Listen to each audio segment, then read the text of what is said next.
Hello and welcome back to 10 at 10. My name is Michael Ramage. I'm the director of the Cyber Education Research Center here at Murray State University, and welcome back to 10 at 10.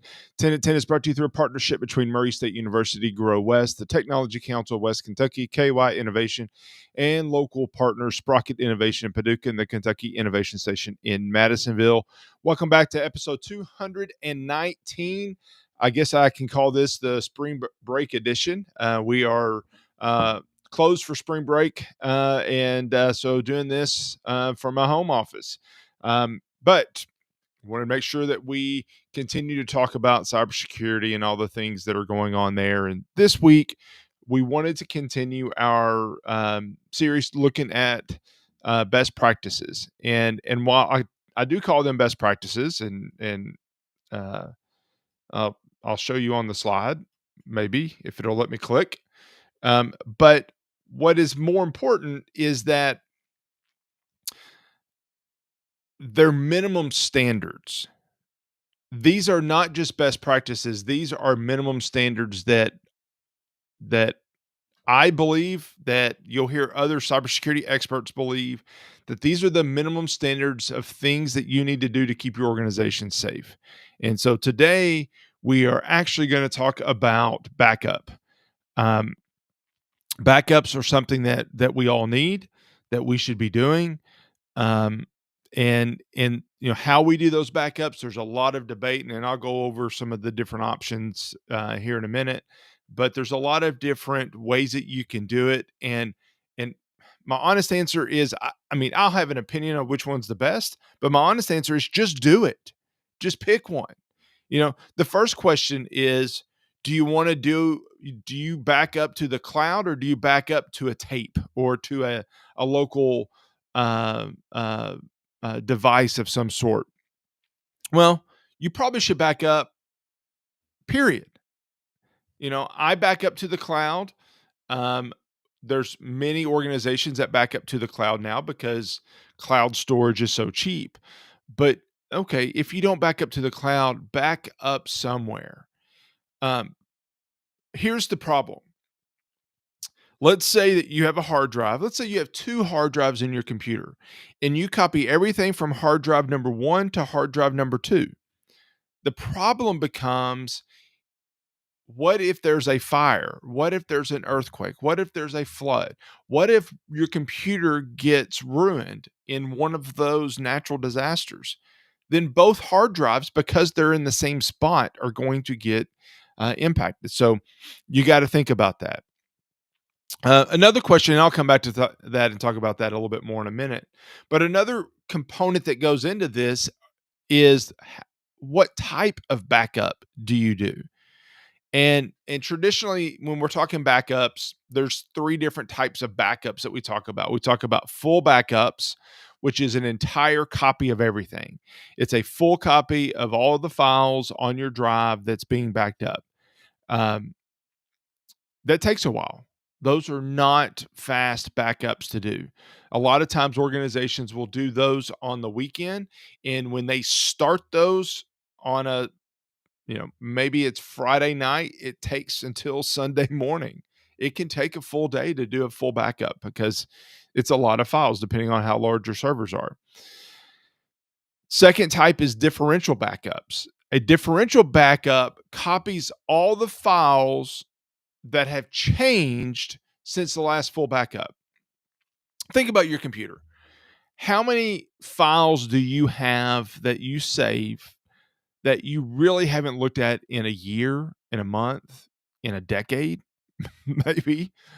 Um, but those files are, uh, you know, the full backup's going to keep that. So we're still going to have all those files in the full backup. We only need to add the the files that have changed since the last full backup. That's a differential backup. That doesn't take as long. It could still take a while depending on the size of your system and how many files you're backing up. The third type is incremental backups.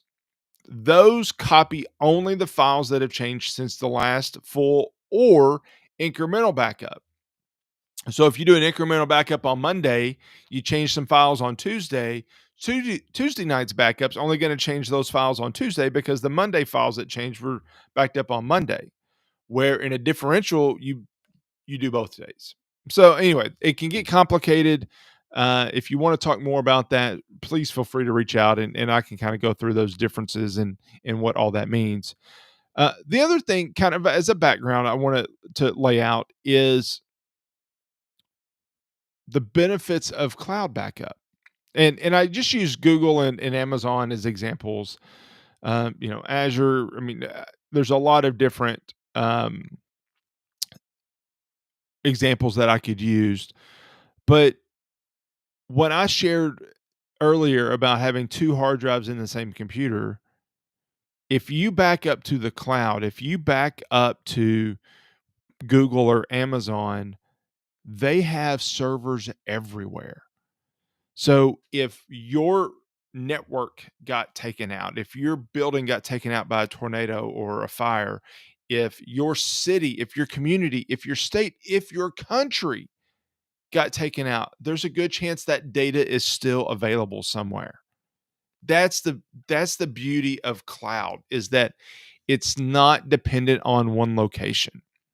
Now, I use cloud backup personally, and every time it's an active sync, meaning as soon as a file gets edited, it is synchronized to the cloud. And what that also means is that any other computer where I want to access that file, it's automatically downloaded. If that's a file, a folder that's being synchronized, it's automatically synced on all my devices that are part of that. More importantly, my files on any of the device that I'm on are automatically synced to the cloud. So that includes my computer. That also includes my phone. So anytime I take a picture, it is synced up to my backup. So if my phone dies, I don't lose my pictures. That's a value. But here's the best practice. All the different ways that we can do it. Here's 3, 2, 1 is what I want you to keep in mind. Keep 3 copies of your data, your primary copy, and then 2 backups. That's 3 copies.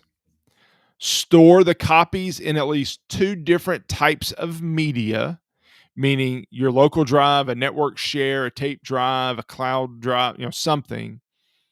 And at least one of those should be offsite. So you have your working copy. Let's put that to the side. Now you have your 2 backups. Those 2 backups should be at least one of them on a different type of media, and one of those need to be taken offsite. That's the backup strategy. Now, backups, and as I say, as a starting point, have backups. I mean, that's it. That's the starting point is do something with backups. But here's the reason. You have heard me for the last however many years we've been doing this 219 episodes talking about ransomware and talking about different cyber attacks. And if you had a hard drive go out, or if you got hit with ransomware and you were trying to weigh the decision, do I pay more money than I can afford to get my files decrypted, or do I not? If you don't have backups, then frankly your hand is almost forced. You almost don't have a choice but to pay the ransom. So what I am suggesting as a minimum standard for you and your organization is to have something backup.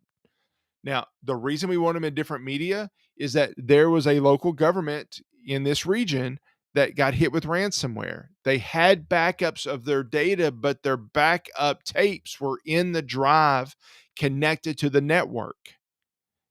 So when they got hit with ransomware, there were permissions to the drives and everything got encrypted. So while they had backups, they didn't really. They didn't have backups that they could use. So what I am asking you to do, 3 copies, 2 different medias, and 1 offsite. That's an important piece. So anyway, backups are certainly a minimum standard that we need to consider, and one that I hope you consider as well. I appreciate you joining today. If you have questions, please reach out. I think these are very important topics for us to talk through.